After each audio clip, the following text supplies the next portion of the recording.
All right, mate. We'll decided to hold off on the decision about the two licences for next year. Can you tell us why?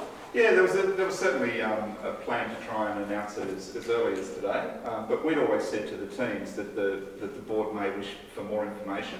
There was a lengthy board meeting last night. The applications from all the clubs are very detailed. They've put a lot of effort into it, and I think the board felt that they deserved really to get the fairest decision, and they wanted to review even more information. How do the clubs feel about the delay? I'm sure they're disappointed. I'm sure that they'd like to know now, but we've been extremely clear with clubs all along that the board would always reserve the right to get more information and to make a sound decision. So the subcommittee made their choice, and then that went to the board? Yeah, there was recommendations went to the board, but the recommendations went with a number of outstanding issues that needed to be considered, and they are what caused all of the discussion, and the board felt that it wanted to make the right decision and needed that extra information. What's the time frame from here?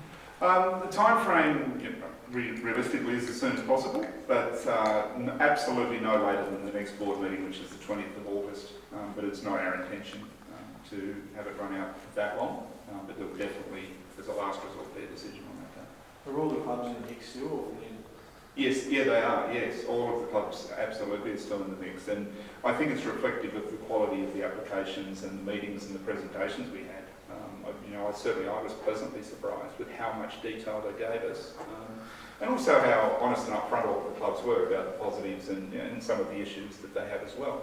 So every club in Tasmania is doing really well, but every club also has plenty of things that they can work on, and a lot of those were discussed with the teams. It's a tight race then, you could say as well.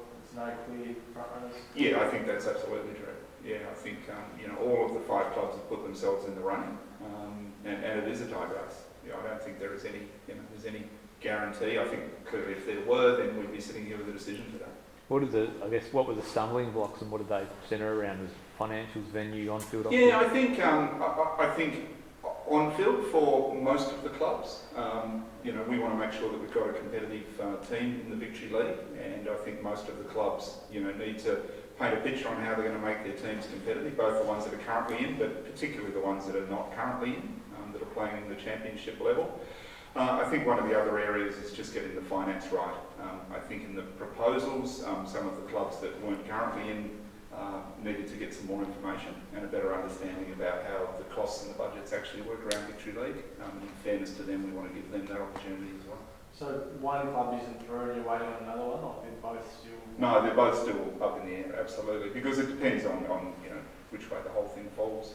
There's 2, 5 have got to go into 2, and it needs to, I think, be the best 2 out of those 5, and so they all need to be considered together.